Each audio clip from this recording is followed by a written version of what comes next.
Hello, hello, hello, hello, jello, jello, jello, mellow, mellow, mellow, goddamn it.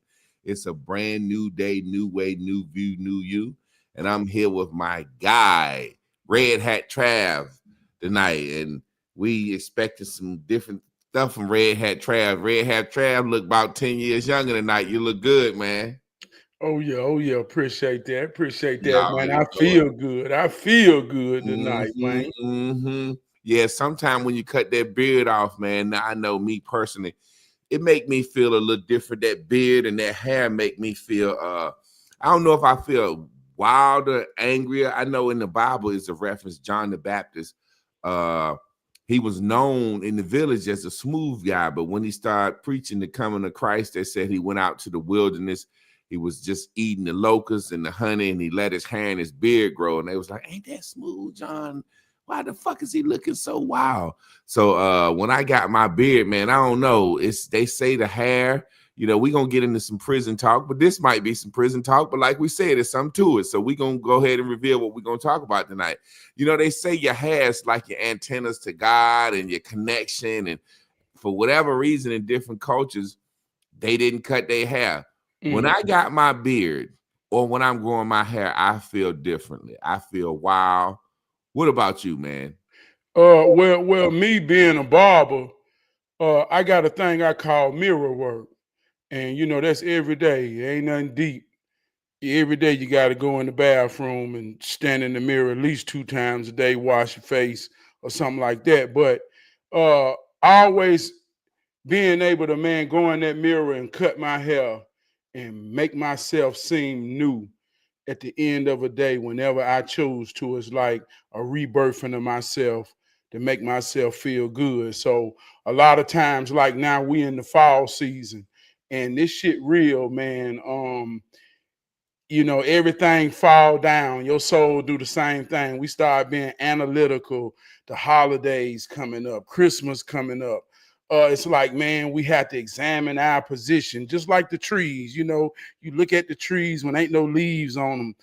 Now is the time to realize it's time to cut that tree down. You know what I mean? So for me, when I get down in the fall season, I like to go in that mirror and bring that goatee out because it's something that I don't normally wear, and it gives me a new perspective of myself in a season of change to kind of get away from trying to break that cycle. You know what I mean? Yeah, yeah, yeah. So you saying that it may not be that your hair's your antennas and all that. It's you're saying that this right now, the season is changing. You've been looking at same old Trav, and the winter is coming, the world is dying, the world is falling. So it's like you saying just going in there and giving your goatee gives you a little different swag, a little newness about yourself. That's what you're saying as a Yeah, barber. yeah. Kind of find a new groove um in the midst of the season. Like I say, this is the season of depression.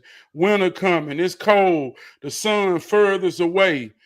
This how it work, and you got to know your position in it. So, like I say, for me, standing in that mirror, man, with them clippers and being able to make myself feel good about what I see, man, that's an empowering thing. Okay, okay. I can dig it. I'm more on the prison talk on this one, man. I feel like when I got my beard and I'm growing my hair, I'm a mean motherfucker. I be mad. And it might just have something to do with when I cut my facial hair off, I feel cute. You know what Mm, I'm saying? You feel cute. yeah. You look different. It's a new look. And I'm just using feeling cute just as a euphemism, being silly. But when I ain't got my beard, man, and I feel cute, I got my little civil rights mustache and my little chin piece. I look at myself when I'm making my videos, and when I try to yell, and goddamn it, it don't even look right. So I'm more funny and more chill when I'm looking like this. So I think I like myself better like this, honestly. But I'm gonna be honest with you, Trav. I'm like my granddad. I'm gonna be honest with you. I don't even shower every day, man. If I go to the gym, I shower every day. Most of the time I go to the gym, but my granddad just was always like, how can I say that? My granddad, he was the type of Oh, nigga. it getting deep. I'm gonna have to just tell the truth. My great granddaddy, man, I'm just like him. I try to be like him in so many things he say that's ingrained into me. And he was just like, a man goddamn don't bathe every day. You know what I'm saying? He was just like, my great granddad that go to work during the week and come home and do what he called a whole bath, wash his nuts, wash his underarm, wash his face. But I remember, because we didn't have running water when I was a little boy, old folks kind of took a hot bath on Saturday night and Sunday night in the bathtub. You fill it up like in the Westerns with the hot water. But long story short, he didn't get his hair cut every week. Every blue moon, my grandma said, Alec, they got a service down in the church. I'm receiving an award. And my granddad said, all right, I'm going to go get my hair cut. And my granddaddy go get his hair cut and his beard done. And he looked like a new motherfucker. And as soon as he get his hair cut and he fresh, he look at it, he put his goddamn hat right back on that shit like, hey, that's my work hat. You know what I'm saying? So I'm not used to the whole everyday grooming. So, but then my other grandfather, he was a smooth motherfucker, ladies man. He had the thin mustache. That's where I kind of get that from. But he had the thin mustache. Yeah. He shaved every day with the little leather swap, and he shaved every day. So my thing is this. I feel better like this, but this is 2 days old and the beard is already growing back. Yeah. So you have to stay on that. And I just don't want to be that meticulous all the time. Oh, let me shave, give my beard right. But honest to God, I do feel better like this. Mm. So tonight's topic, man, we got into it a little bit. Prison talk. I say prison talk. How can I explain this? It's when a motherfucker rapping and he thinking he's smart and he rapping on some shit, but he going way out there. But like you say, there's a reason for this prison talk. There's a yearning for knowledge. There's a seeking. There's a spiritual something on the inside that wants to be filled. Now, this is what I say a lot of people don't understand. When I say prison talk, I seen a guy, he was just talking. Let me give you a couple of examples. He said that 5G is caused by coronavirus. He said that the mountains aren't mountains. They really tree stumps and just a lot of crazy shit. Now, that's what I call prison talk. A lot of that 5% Nation of Islam, I call it a lot of that shit prison talk because a lot of brothers come across it in prison. But I also call prison talk what people don't be really thinking I'm saying. Man will create stories for things that he don't understand. The Bible is God is prison talk. Come on. The idea of God, and I'm not saying that God don't exist. I don't want to get change nobody's mind or influence nobody, but God behaves like the man that created him. Like God in China speak Chinese. He don't speak English. You know what I'm saying? Yeah. God in China, he like rice. I promise you. And in the China religion, rice is a very major popular thing. Perfect example. They made diamonds popular in the 50s. Before the 50s, every older person had just a gold wedding band. Won't no goddamn diamond on it. And so the Beers Company popularized diamonds and engagement bands in the 50s. And that's why diamonds are popular now. But when you go back to old cultures and old texts and read back in the day, they don't even mention diamonds. Diamonds weren't popular. When the Bible lists the foundations of heaven, the 12 foundations, it's jasper, rubies, emeralds, shit like that. Diamonds ain't in there because diamonds were just recently made new. So a lot of stuff is prison talk. But I want you to get into what made you want to talk about that topic, because I'm pretty sure you have a better explanation of why we prison talk, why we need it, where it come from, all that. Because I want you to go ahead and give me your rundown. You got much time as you need to. Enlightenment is a journey. A lot of people get on this journey, and it's like the soul draws them to a deeper understanding. And this journey makes you vulnerable. This journey makes you lonely. This journey comes with anger, development. It comes with a lot of different stages. So sometimes, man, when you got a seeking soul, people can see that. People can feel that. And if you ain't rooted in something real, everybody looking to tell their soul, come here. I got the answer. When in actuality, the ones that know it all know we know nothing at all. It's the pursuit of knowing is what's powerful, Mm-hmm. right? So when we talk about prison talk, um, rhetoric, semantics, branch knowledge. I wear this every day on my shirt because this is the tree trunk and the roots. That's the universal truth. That's sitting with an Asian man who has a different God. That's sitting with a Mexican man who has a different God. That's sitting with a white man who has a different God. But we can all meet in a place of being genuine to know that it's something universal in this here world that the world don't really want you to understand. But when you get that point, man, that's a powerful thing. So a lot of people don't want you to get that point because when you get that point, you free. So prison talk, words, using big words to make you think you don't understand what I'm saying, so it makes you submit to my mind and my imagination more than yours, and I'm finna tell you some bullshit that make you feel good and sound good, but I yet don't even understand the point of it all. So I said to say this: the truth is in the moment. If you can read something about Egypt 5,000 years ago, if it's real right now in the moment. That's why I say, do you know how it works? Because if you understand how it works, you can work it and you can see it working. You ain't got to believe it. You know it. So prison talk, man, sometimes it's games being played on our mind from ingenuine people that really ain't want to show you how it worked because they scared that you ain't gonna need them and come to them and bow down to them. Yeah, that's amazing how you broke that down, man, because, a lot of times the prison talk it's used for that meaning, but originally it wasn't disingenuine. I give you a perfect example. When I was growing up in the black church, which is prison talk, you know what I'm saying? The shit that they taught us, they didn't know what the hell they was talking. You know what I'm saying? And the only people that got on it was ex-cons that wanted to be pastors. You know what I'm saying? And when I was growing up in the black church, stuff like speaking in tongues, yada yada, both sides, yada yada yada. They were taught that and did that. And like you said, it got to a point where it wasn't disingenuous, but when they started using it to control, they started using it to say, well, if you can't speak in tongues, you ain't got the Holy Spirit.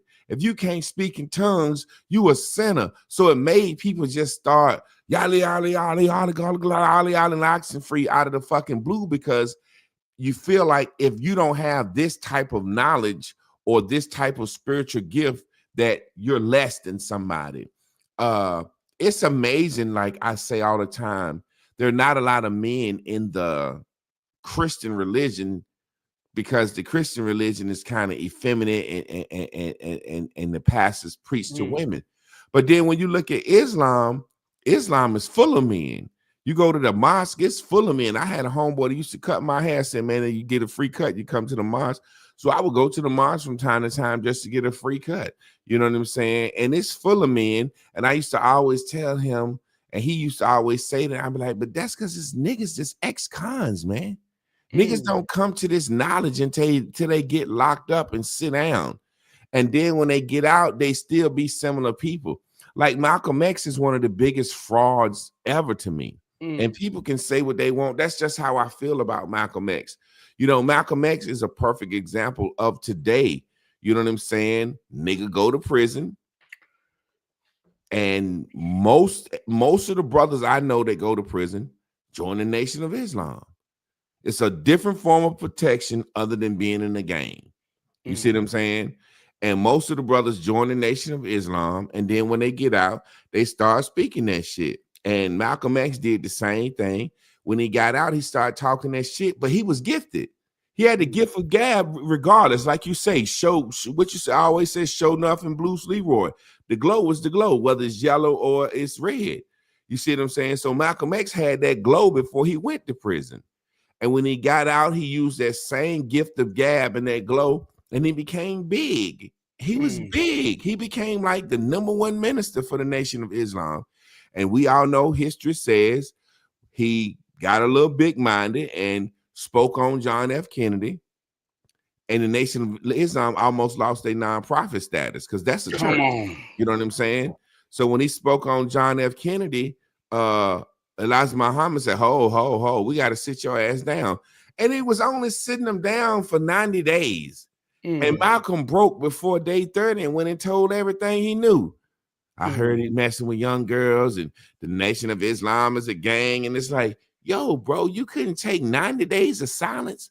That's an ex-con nigga. That's a prison nigga to me. That's a nigga that turn on the man that made him who he is and go snitch on him. You said you knew about the little girls beforehand. You didn't say nothing beforehand. You didn't say nothing till you got sat down. So to me, that's what prison niggas do. That's like Young Thug and them telling on each other. Oh, he got caught telling. He got caught telling. Now that we know everybody tell, the snitches want to be friends. That's what prison niggas do. There's no honor amongst thieves. There's no code. Like you say, this man coming in, I'm going to pray on him, put some knowledge in his head, give him some game because he's vulnerable. Like you say, the soul whispers and they saying, shh, hey, come here, come over here. It's just, to me, like you said, I never looked at it like that. A person is really, really searching and somebody looking at him like, oh, he can be a tool for me. If I can put this bullshit in his head, let's astral project. We can sit here and meditate, and before you know it, we'll be in Mexico somewhere. Motherfucker, that's called using your imagination. We're going to astral project to the sun and shit. Man, we suffer because we look for love in all the wrong places. And that ain't deep. It's simple as saying we look for love on the outside more than we understand that it starts from the inside. Inside out, not outside in, right? But I want to get I want to just say it in a vague term, religion, right? And words is powerful. Words create the branch that we hang on. Just listen to this word, religion. But if you take religion out and put this in place, this universal truth, discipline. Every religion is just a form of discipline that gets you to a certain position, place, and understanding. See, a lot of brothers go to prison, and it's something about it's something about the Islam a structure of discipline, posture, the way a man stand, and the way a man move that attracts something in his nature. So when he in prison, that discipline look like something that he could hold on to. See, it ain't nothing but discipline. Give you an example. Dr. Sebi. He's a charlatan. Or was a charlatan. And some people might say, well, man, how can you say that? He this, he that. Well, we always looking for somebody who's this and that, more than we understand that this and that is already talking to you inside. And can't nobody hear it but you don't want to listen to this and that, what that is saying. So we'll take Dr. Sebi, who will give us the idea that he's more powerful than you could ever be. And he'll sell you a bottle of green juice. And he says, if you drink my juice every day for 30 days, you will be healthier, you will be stronger, your mind will be clearer, and you will be a newer you. But my juice costs $75 a bottle, and you can make, God say, whoa! But what you don't get is, when he tell you the instructions in discipline, he say, while you drink my juice, you must eat all vegetables and fruit. You must not eat after 6 o'clock. You must walk 2 miles a day. You must focus on positivity and drink lots of water. And people will get this juice and say, oh man, Dr. Savvy done save some people. He gonna save me. And we'll go follow all the directions and discipline, and we'll lose weight. We'll become stronger. We'll become everything through the discipline of the directions. And at the end, we'll look at the goddamn juice and don't know what don't even realize we've been working the real life truth that's free to all of us. You ain't got to pay nobody for that. It's a placebo effect. I'll tell you something, Trav, and this is some real shit. Like you said, if it don't work now, I believe it's all in nature. Now, this is something I will say from experience. I stopped eating meat and I was vegan for 4 years, right? And the type of vegan I wasn't eating no processed fake plants. It's no shit. I just ate none but veggies. Me and my boy Artie, we used to always work out together, weight lift and run. And when I stopped eating meat, Artie used to always beat me in the short distances. Say if we run 5 miles, he would beat me. If we run 7 to 10 miles, I'm gonna beat him. But he would always beat me in the short distances. I could always get him in the long distances because I played college sports, and he wasn't an athlete, so that willpower would kick in at the end. But 5 miles, oh, he gone. So when I went vegan, I started beating him in the short distances. I started lifting more weights than him, and I was actually stronger. And so I look at it like this: a gorilla don't eat nothing but plants, and that's a strong motherfucker. So it's certain things and certain plants that we need. Long story short, what I do realize, my teeth started cracking. I had to pull 4 of my back teeth when I stopped eating meat. My teeth started cracking, and I was losing teeth, and that was costing me money. So I was getting crowns and stuff. However, I think back when I was a kid, if you put a fucking rabbit and an apple before a child, the child is not going to just kill the rabbit and start eating it. He going to play with that rabbit and he going to eat that apple. You know what I'm saying? It's certain things that we just know in nature that no matter how we cut it up, I like meat. I grew up on a farm. I love pork, but I was healthier, stronger, and more vibrant. My mind was clearer when I wasn't eating meat. Now, I don't eat a lot of meat now, but I do love pork chops. I love that hog, man, really. I don't eat a lot. I might do a brisket from time to time. But I do notice when I eat and I don't eat meat, I'm not instantly sleepy and groggy. You see what I'm saying? So that's something that I learned. However, I'm not going to go as far as to say in the last so many years since we've evolved eating meat and needing certain things that we shouldn't eat meat. I'm just saying me. Now, however, I'm not going to go out here and put that on somebody and try to constrain somebody to not eat meat and tell them that they're not spiritual. They don't have discipline. They don't have the power of the Holy Spirit. They don't have this if they don't eat meat. I just know I felt better, but I like fucking eating meat. You know what I'm saying? I guess that was my way of saying that we can bewitch people when we want to, with what we want to, based on our own experiences, if we have that influence. You see what I'm saying? But yeah, Dr. Sebi, as much as I love him, everything he say, prison talk, because every doctor I ever went to, the first thing they told me was, cut out some of your red meat, drink more water, eat fruits and veggies, and get more sleep. That's the shit grandma used to say. Grandma used to say, you can't have 2 starts, baby. Don't cook no rice and macaroni. Like, they used to simply tell us, don't have 2 starches. When I was growing up, the shit that people saying now, my grandma used to like, well, when we eat starch, we don't eat no meat. Because starch and meat don't go good together. But that white man will tell you, you need a meat and potato. If my grandma cooked meat, she cooked nothing but veggies with it. If my grandma cooked potatoes and biscuits and rice and shit, she cooked veggies. She never mixed meat with starches, only meat and veggies. And she made us drink a glass of water before we ate. So it's certain things that we do that we don't know why we do that can be perceived as prison talk, but some of it's good. Like drinking out of a copper cup. My grandma used to have a copper cups in the house, and I used to always be like, I don't want to drink out of them because they look dirty to me. Copper cups, over time, they look dirty. They lose some of their shine, and I ain't want to drink out of them. And my grandma, boy, you better drink out of that copper cup. And I didn't like doing it, but my whole family drank out of copper cups. And then as I get older and older and older, they say the copper in the cups do something for you.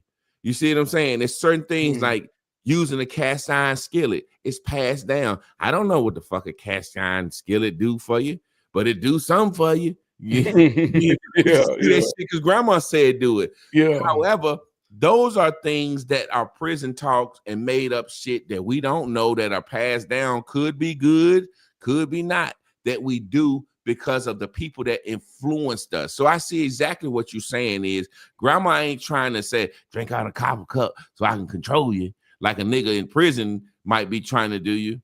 But it's still a form of prison. It's It's a form of the mind control. When I think of prison talk, like I say, it's rhetoric. It's rhetorical semantics. It's like not understanding the point, not comprehending. It's like everybody talking about a movie, like The Sinners. Everybody was so woke when the movie The Sinners came out.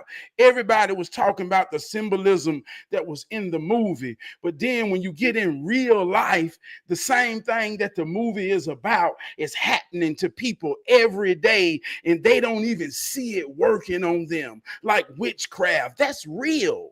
Now, see how that sound? Oh man, he's saying witchcraft is real, but it ain't nothing but spells. Spells is real. From first grade to sixth grade, we practice spelling. You're an English teacher. You understand the power of spelling. How good is your spelling in words? Words have connotation. A witch is one who casts spells. A man is a warlock, one who casts spells. Spells are words. If I can say to my brother, boy, I believe in you, boy, I see you, and it makes your posture rise, and we dap up and you feel stronger. See, I'm casting a spell. If I come to my brother and I make you doubt yourself or put something in your spirit to make you feel like, and I can see it in your eyes where I done made you dim down. See, that's spells that people casting every single day. Some people know it, some people don't. But if you don't, then it's getting worked on you. So when it comes to prison talk, man, witchcraft, witchcraft, and they don't understand how it works.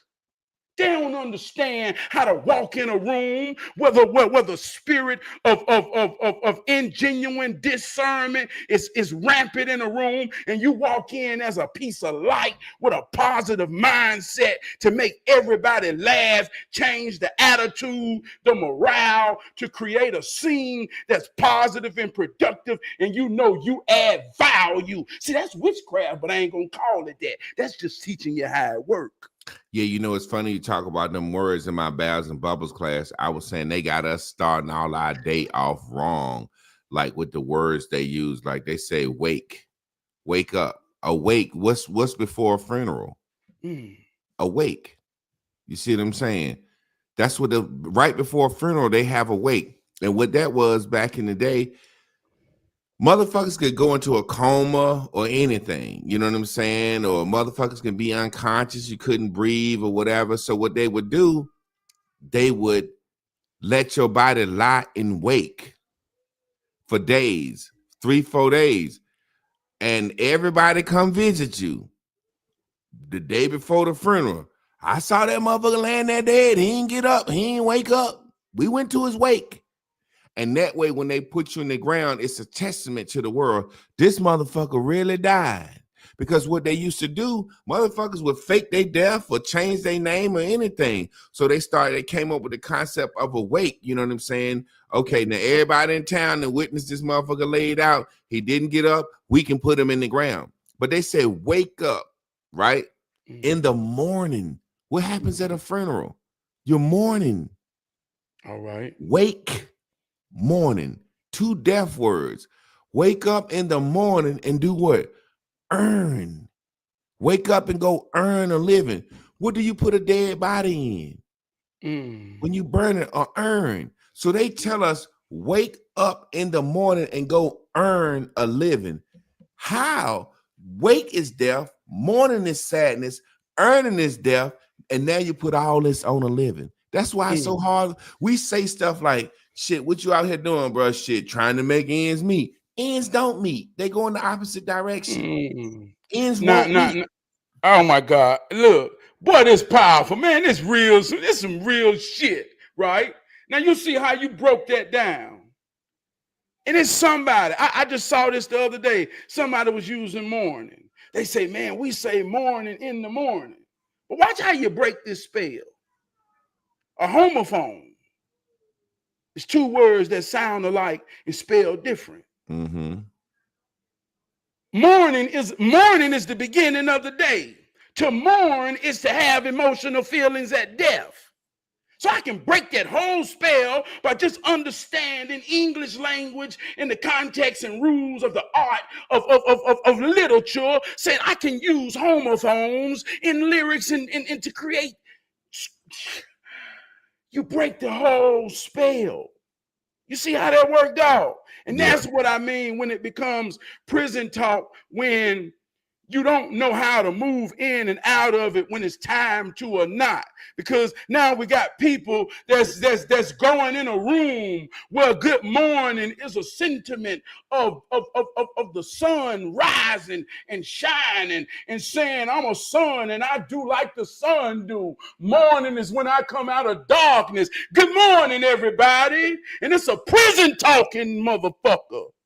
And we don't say it, and we don't say it with we say good morning as a way to really pep a motherfucker up, because they know ain't nobody feeling good at this time. You feeling you were laying in your sleep, you were feeling better. As soon as you woke up, you started mourning like, damn, new day. That's why the old folks in the Bible said celebrate death, because the mourning is over. You don't have to mourn anymore. You don't have to get up anymore. I would be crazy to not sit here, since we talk about that, and just go into like the esoterics, not getting too deep, but just having to be honest. Like the word spirit. The word spirit comes from espere. It's a Latin word. It means to breathe. It means breath. Now watch this. You have a cardiovascular system. That's your heart, right? Well, you have a respiratory system, and that's your lungs. And that's what you breathe with, your respiratory system. The Bible say that man was made from the dirt, because all of in our body right now, we got all the elements of the periodic table: zinc, magnesium, calcium. We got some copper in our body. We got some lead in our body. So we come from the earth. But then they said God breathed in the man, and he became a what? Living spirit. Now, watch this. When we die, we say what? Our spirit goes back to heaven. Well, our last breath is what? When you breathe your last breath, where does it go? It go back. That's why the Bible said Jesus was on the cross, said, our Father, and he gave up his spirit. He breathed his last breath back into heaven. Now watch this. When you see a person laid out on the ground and you think they dead, what's the first thing you do? You touch them. Do they got a pulse? Are they conscious? If they not conscious, that mean they what? They not breathing. So what can you do? You can put your hand over their mouth over their mouth, and give what? Give them air, and keep blowing your air into their body, and it'll wake their ass back up. And guess what'll happen in that moment from somebody that don't understand how it works? They'll witness you create a miracle. And they'll call it Bring God. somebody from the dead. And they'll say God did that. See how that works? Let me say this, man. No matter where you at on planet Earth, mourning happens at different times. Just like in California, they mourning happens 4 hours behind ours. On the other side of the earth, it's morning now. They had morning 9 hours ago. But everybody sleep during the night unless you working.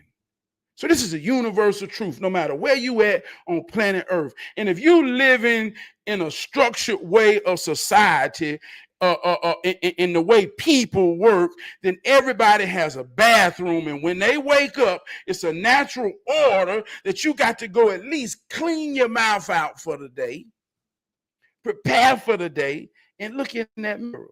This ain't deep. This is a universal truth. Now, when I hero train with children, I try to give them a discipline to carry themselves through life. I say from the first time you get out to bed, no matter how hard it is, and sometimes it get hard. On the days I got to go to work, man, it's hard getting out to bed, but I still got to go run the play. When I stand in that mirror, in my mind or whether I say it out loud, I say, I am strong, powerful, beautiful, love. I teach this to children. I have a camp, word of the day. Everybody got to bring a word of the day to build yourself up. This is how it works. If you ain't going to cast a spell upon yourself every day, then who you going to allow to work it on you? And this ain't got nothing to do with black people. This ain't got nothing to do with no kind. This how it works, even in a language that you know nothing of. When they look in that mirror and see themselves in their own eyes, if they don't have an affirmation, see how I made it sound woke and deep. If they don't have a word that they look in their eyes and say, regardless of what, boy, let's get it. Boy, let's do it. Good God Almighty. If you ain't saying that and you leave that mirror, you looking for somebody to say, come here, and you bait. You bait. And somebody gonna put that shit in your ass.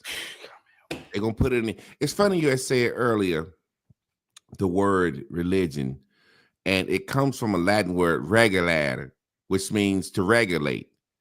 It's a discipline. It's a set of rules and principles that you do daily. You ever notice that the motherfuckers that say they not religious and say they spiritual, they're not disciplined. Anytime you see a motherfucker say I'm spiritual, they don't get up and go to work every day. They not disciplined. The people that are religious are disciplined, meaning this. How can I say this?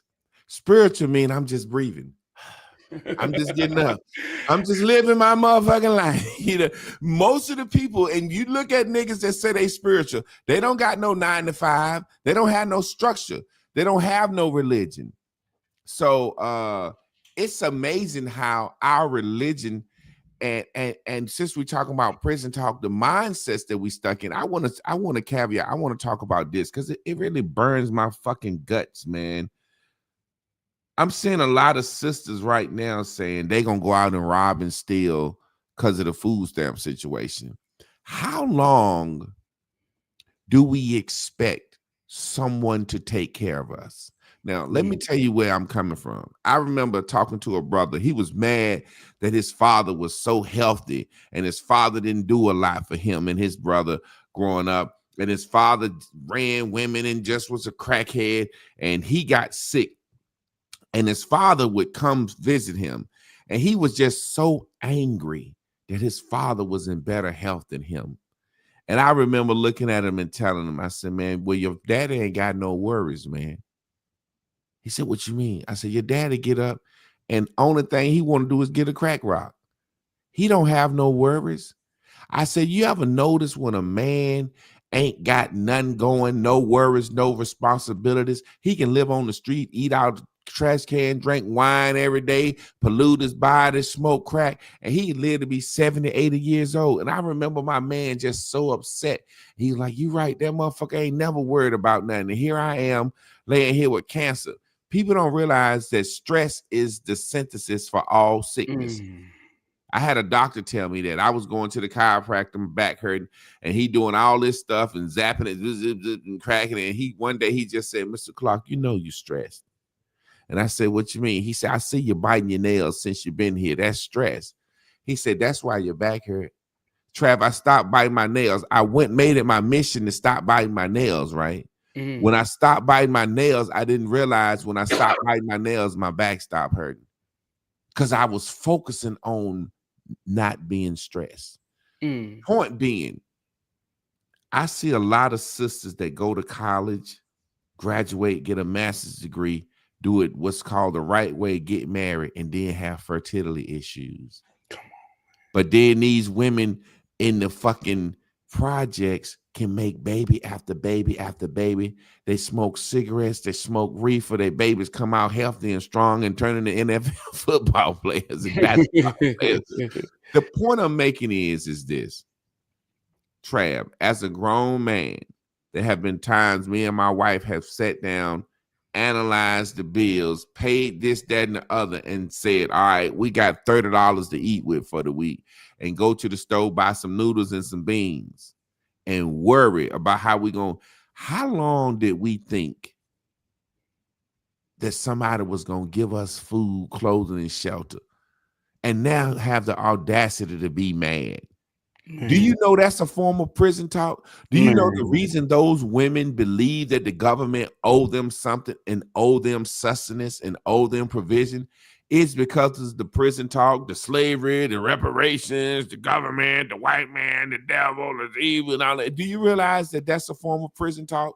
The reason that us as black men think it's okay to worship criminals and criminality, and we like the story where the motherfucking we love Scarface. Yeah, he rebelled. He didn't go to work every day. You know what I'm saying?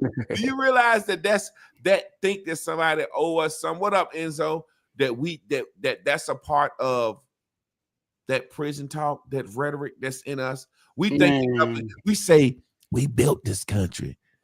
Born in 1977, talking about I built some shit. We think that rhetoric, that right there keeps us bound. You know what I'm saying? Speak on that. Man, let me say some universal truths. Expectations is the seed of disappointment.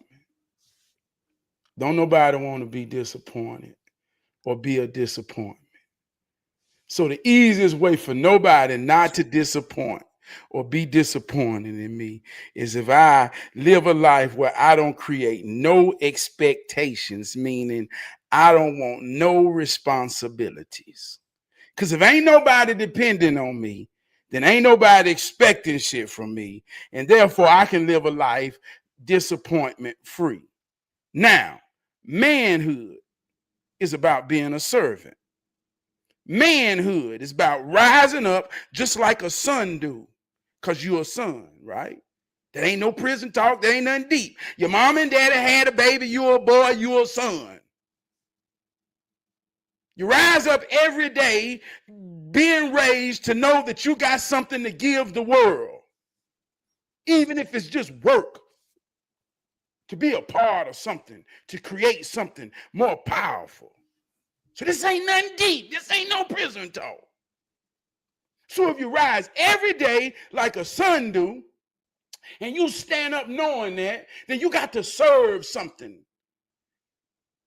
And you got to be ready for something and somebody to depend on you. See, we get away from truth. See, a family is a man, a woman, and their children.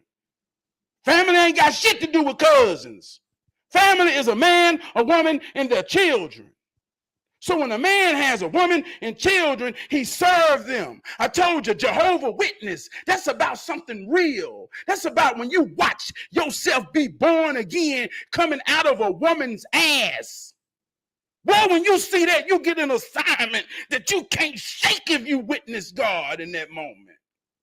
You can't shake that shit. You got to serve that for all your days. And with that serving comes expectations. So a real man, he out here because he don't want to disappoint. Well, that's a hell of a prison. That's a hell of an assignment. Now, let me tell you how this works. See, anytime you work in power, on any level, from your car to you, it take negative and it take positive. Negative is considered something that grounds you. Struggle ground you. Struggle to put you on your ass and make you know you grounded. Me and my wife had the same conversation. Man, we're doing right, God almighty. But it seems like struggle is necessary for growth. Imagine somebody who ain't got it. Like you say, they're expecting something for free all the time. And nowhere in their life is it set up for them to be disappointed for nothing. They ain't accountable for nothing. They ain't expected for nothing. There ain't nobody looking them for shit. So everything in life is given to me. It's going to be free. I ain't got to give shit for it. But in realness, ain't nothing for free. You at least got to give effort to think about it and close your eyes and see it. You ain't got that, then you ain't going to get it. So when we look at women today, cause and effect. She don't know how it works. She got a baby. Mm-hmm. A lot of times wasn't nobody there to witness. If he wasn't there to witness, dog, if he wasn't there to witness his own self being born again, then he ain't get the assignment. And he ain't got no expectations. And ain't nobody really depending on him. I used to stay beside a yard full of them. I used to examine them, talk to them, respect them. Man, they talk to me so much, and look, I wanted to understand, what does it take a man to break? And there ain't nobody depending on them. And I'm gonna be real with you. That's freedom. Yeah. And I don't want it, because freedom ain't free, dog. Hey, listen, man, I tell you all the time, the love constrains me. Love is what keeps me grounded. You know what I'm saying? Having a responsibility, that's what keeps me grounded. You know what I mean? To my wife, to my family, to my daughter. You know what I'm saying? It's amazing, man, because when you think about it, now this is where people get mad at me. The people that don't have the responsibility walk, talk, dress, act, and everything the same. Think about these women. They have created a culture out of poverty and bad decision making. And guess what they call themselves, Trav? Watch this. What? Baddies. Guess what else they call themselves? Barbies. We little girls playing all the time. Think about this. Like when they said baby boy, I'm in the crib and I'm a baby. Think about this. You a baddie, you a Barbie, right? All of them got the same hairstyle, same lashes, same nails, tattoos everywhere on their neck, all over their goddamn arms. They think that they have become a culture of baddies. No, you a culture of poverty, low-stricken mindset. This is what poor people relying on the government do. They adorn themselves. They get up every day and they think about how they look, and they trying to show the world they ain't struggling, and they all move their hands the same way. They say the same things. It's given, mind you, they are a part of a culture that they think is rooted in coolness, but really grammar plus rhetoric equals logic. Come on, man. Nobody really understand that. Words plus rhetoric, how you act, equals logic. So that's what we believe. Based on what you say and how you act, that's what we believe. I ain't never seen a man get his dick sucked. I ain't never seen a man get fucked in the ass or fuck nobody in the ass. But I believe in gay people because how they talk, act, is believable. Think about this. Grammar plus rhetoric equals logic. There was a time back in the day where black men could go up and do something illogical. That's why I love the founder of my college, Dr. James E. Shepard. It's a liberal arts college. There's seven liberal arts. The first of the three, the trillium, is grammar plus rhetoric equals logic. Now, back in the day, white men hated black men, and they'll hang your ass if you tried to read. Well, Dr. Shepard understood grammar plus rhetoric equals logic, and he was able to go to that white man. And this when we talk about the craft sometime. He was able to go to that white man and say, look,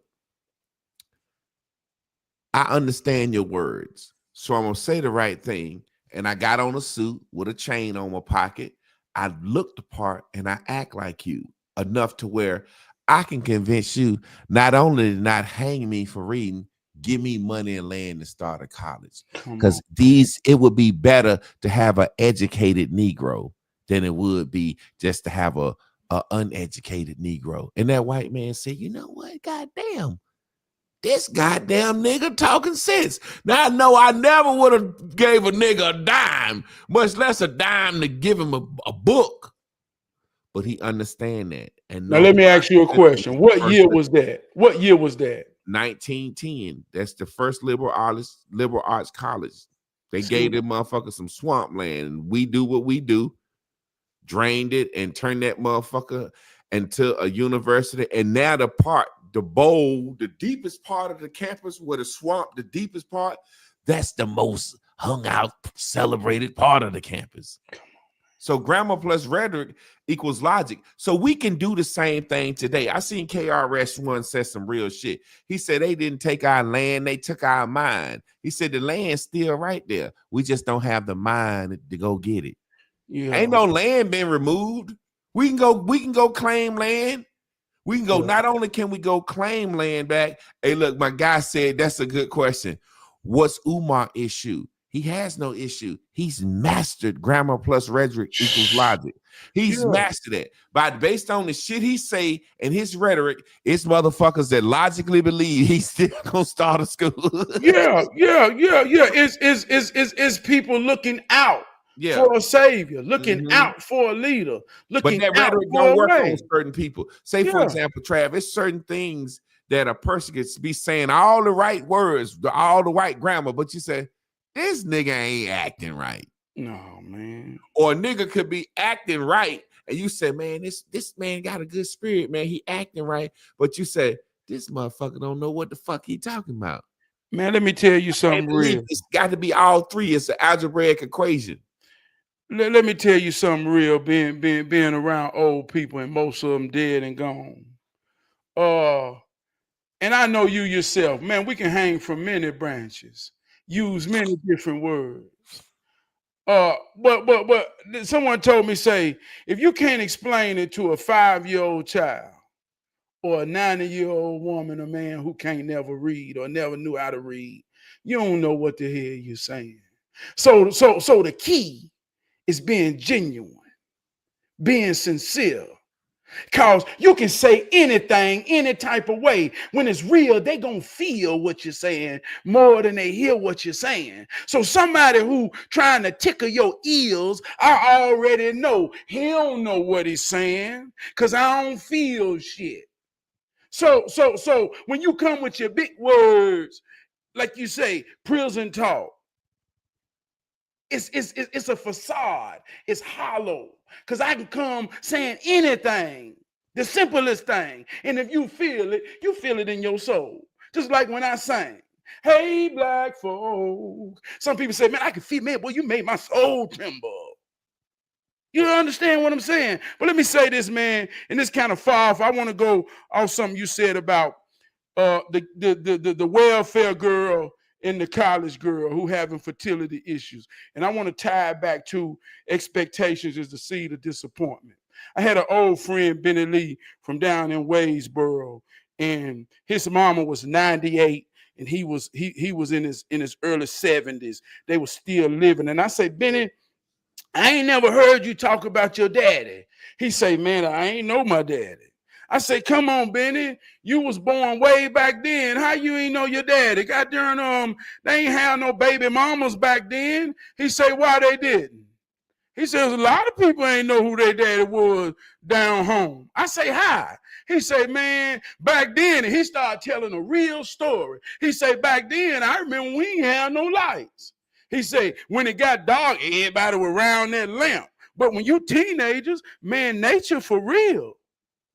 When puberty hit, man, curiosity. Some of the girl wasn't gonna leave mama and them light, but hell, me and everybody else, we ain't give a damn. It was your cousins, whoever. We run down in them woods. Nature said some of us had to be curious. Man, we ain't give a damn who with us. I say, come on, Benny. He said, I ain't lying to you. So going back even today's time, see, universal truth is real. No matter where you at, no matter what race you is, puberty is God's language. When that thing click in a young boy mind and it come out, there's a bell that go off, say it got to keep coming out. And even if he don't understand till he get to a certain age, till he can be having a companion, the body will fuck itself. It's going to still come out because it got to come out. So the same thing working over there. But then we get these social constructs. See, I was in high school, I was cool. See, a lot of time the illusion, the ghetto girls was the hoes. But the ghetto girls wasn't really the hoes because they didn't have opportunity and freedom. They got off the school bus. The mama was at home waiting on their ass. Ain't nobody working. Ain't no alone time unless you got a car to isolate them and take them somewhere. But it was the good girls who had trust, who mama and daddy, who went to work, who had freedom, who had a long time because they had expectation. And these same girls went to college, dealing with the natures of life, with expectations on their head, fucking like everybody else. But guess what? We talk about abortions in politics. We talk about freedom, but we don't realize people make some real defining decisions in life because expectations. And I don't want to disappoint nobody. And a lot of them become professional careers. But see, this thing is about real, man. It's about the positive and the negative. It's about the man, it's the woman, it's about the dick and the pussy. And this gonna happen. It had to happen. That's why we here. That's why people gonna be here. So when we don't see how it works and we get all out of context using words to not understand, man, look at the expectations we can put on our daughter that go to college and fucking like everybody else in nature. The girl in the ghetto, she ain't being exposed to real men. She being exposed to her environment and don't nobody in the environment understand how it works. So she fucking and make babies. And the college girl fucking and aborting babies because it's a Come different on, level man. of expectation. And let me say this. This ain't the shame. This ain't the say, this ain't good or bad. This ain't right or wrong. This how it works. And if there are sisters that know this real, then you got to know we got daughters and sons that's going through the same cycle. What expectations are we putting on them based off what we don't understand? See, that's what's real. Man, you know, it's so crazy because it's funny because a lot of people, my friends would say to me, man, you ain't got no babies yet, blah, blah, blah, blah. And I was like, man, I had different expectations. People expected me to go pro. I couldn't get no girl pregnant at 19. I was fucking, but I was using rubbers. And people I would always say, you didn't plan that child you had. That girl had that baby. You ain't want that baby. Now you trying to shame me because I ain't got no babies. But yes, it's crazy because, like you said, the expectations. When I was growing up, the church girls on the church trips, we could finger them on the church bus because they just expected them to be good girls. Like we literally would go on the church vacation Bible school, Bible verse, church vacation trip, and they would let us sit in the back with church girls because they saying, oh, these church girls, and we back there fingering the good girls, the cheerleader girls.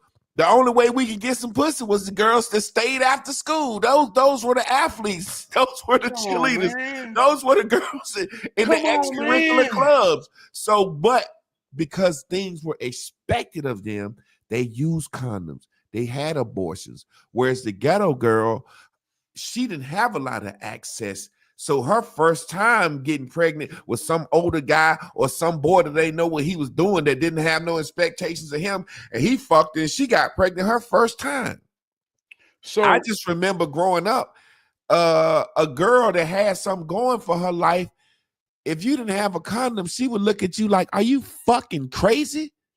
I got something going. I'm going to school. I got to take over a business for my mama. Like, so it's just amazing, man. But you said something that I wanted to speak on. Go ahead and take over before we get out of here. I'm trying to think about, you said something I wanted to speak on because it was so amazing. I know, right? Time to go, it ain't time to go. Oh, man. It ain't time to go, is it? God damn, we talking good. Yeah, man. But like I said, that whole idea of prison talk will keep you bound. I remember my students saying, when I get older, I'm going to have a baby so I can get me an apartment and get a flat screen TV. And I just laughed at that shit like, wow, it's really being incentivized. And now it's going to stop. It's Yeah. going to have to slow down. Yeah. People are going to have to say, you know what? Should I have a baby with Craig? Craig ain't got shit. Should I even have a baby at all? And because I'm gonna be honest with you, nobody says this, but I'll be the first to say it.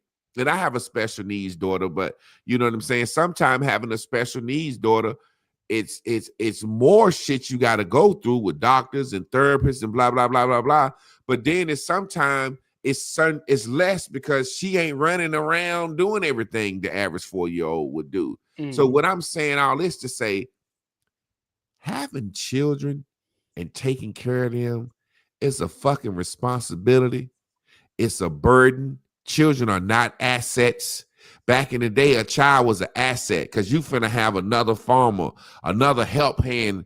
Now children don't do nothing but drain.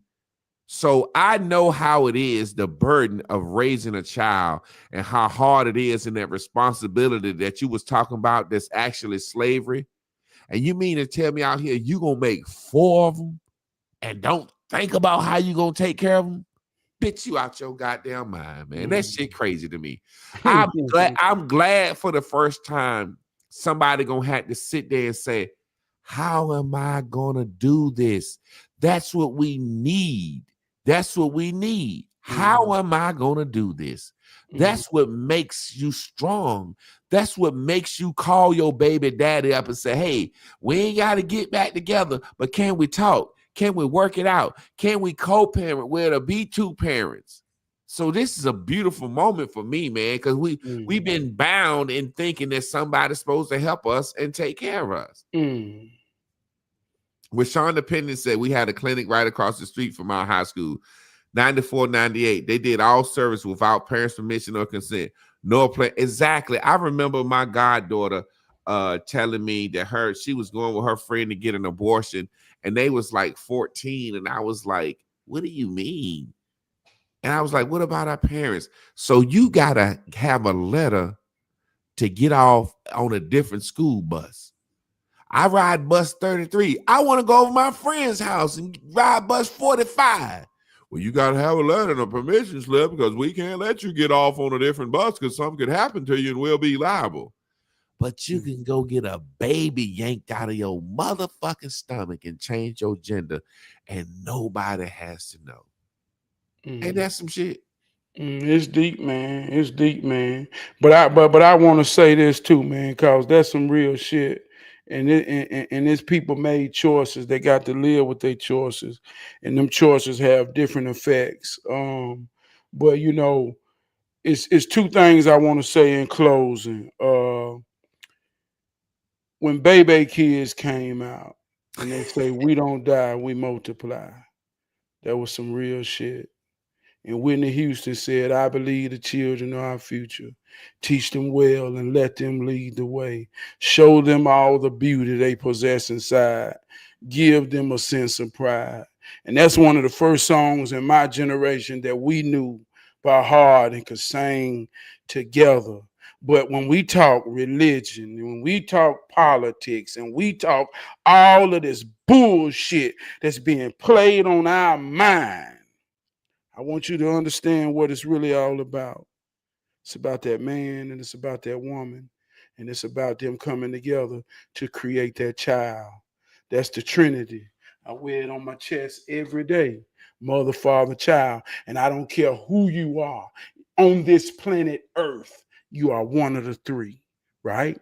So I'm saying this, if you want to go research something, go research the birth rates in the world. Research the birth rates in America. Mm. This is That's a why I real say number. it's important. Research the birth rates. At one time, we didn't die. We multiplied. Mm-hmm. I asked the old man, I say, y'all talk about the summer in the fields all the time. What did you do in the winter? Made more people to help. See, right now is a time where depression runs rampant. Ain't nothing pull you through other than love, having a companion when it's cold. We say rhetoric about, boy, it's cold, you gonna get you a girlfriend. No, that's what the soul needs right now, man. This shit real on us. So look at the birth rates. We ain't making families no more. We hear people like Charlie Kirk say a statistic and we think it's racism. Now go look at the birth rates. We ain't multiplying no more. We died. But you keep hearing everybody catering to them Mexicans, to them Hispanics, because they come in here and they fucking and they making families. And they know that's the future. That's the new black voting base. They know that's the future. And they ain't got no expectations. They ain't coming here being able to be put under the mind game, the witchcraft of wanting or thinking you're going to disappoint somebody. They ain't in that era. They come in here they come in here to work, and they bringing their women over here, and they putting babies so they can put roots down in this land to be a man and a woman raising their children in the greatest land on planet Earth. I'm talking about now. I ain't talking about 300 years ago. I'm talking about right now. So we got children. Man, they let 30 million immigrants in here in the last 4 years, and we only have 42 million blacks since slavery. They, like you said, they are literally bringing in people to replace us and to replace the American-born Mexicans who have turned white too. See, American-born Mexican, a second-generation Mexican is white now. He got a the Asians are white now. Every look, yeah, they come here, and this ain't no shit. This real life shit. They come here from a country with a culture. I'm talking about right now with a culture. The first generation that came here with a culture is my age. They children are American. And they children have a posture, a mindset, an understanding, a position to know where they is in America. And I work with them, I lead them. And they look me in my eyes and tell me, I never met a black man like you. And I say, what that mean? They say, I never know they like you. And I get so offended because they ain't never met no black people. They just done met me. But the idea of us. It's patriotic to hate black people. When you come to America, that's what they teach them. It's patriotic. They teach them motherfuckers that shit at Ellis Island.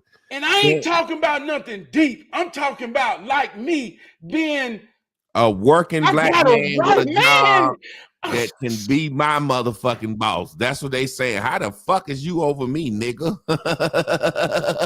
How you got a family? Yeah, exactly. And you know the white man, he trying to abandon abortion because he dying off. He dying off. You ever notice all the commercials are just, it always be a mixed family? Because the white man is going to accept mixed race now as the new white race. He got to engraft himself into the mixed race. Every cereal commercial, every commercial you see on TV, they got a black man and a white woman or vice versa and some little curly head mixed kids running around here. Trav, we got to get out of here, man. This thing getting good, but I got to get to work on time. You said 2 songs, and I'm going to pull out that third one that we all learned as kids. You said one of them was what was it? I Believe the Children Are the Future. Everybody knew that. And what was the other one you said? Oh no, I'm talking about Baby's Kids. You know, Baby Kids. Okay.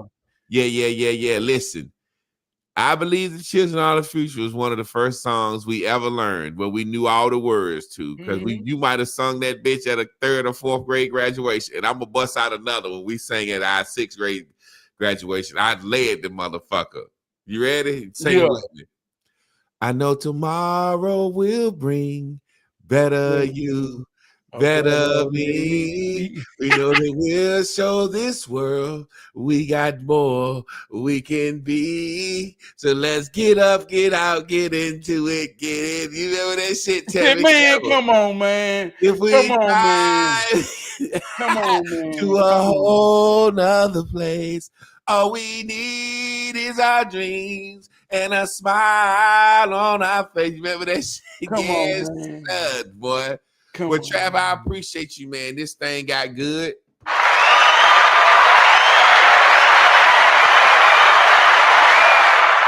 Y'all stay tuned in, tapped in, turned on to next week to Tough Talk Tuesdays, where me and Trav will be having a tough conversation. Y'all tap in tomorrow for me and Miss Carla, where we have Rand and Raven Winners, where we just talk about life, love, and achieving in general. Travis, is there anything you want to say before we get out of here, bro? Man, I talked about that mirror, man. If you got to go in that bathroom tonight, or if you got to wake up and go in there in the morning, say something powerful to yourself, man. Look yourself in the eyes and mean it, man.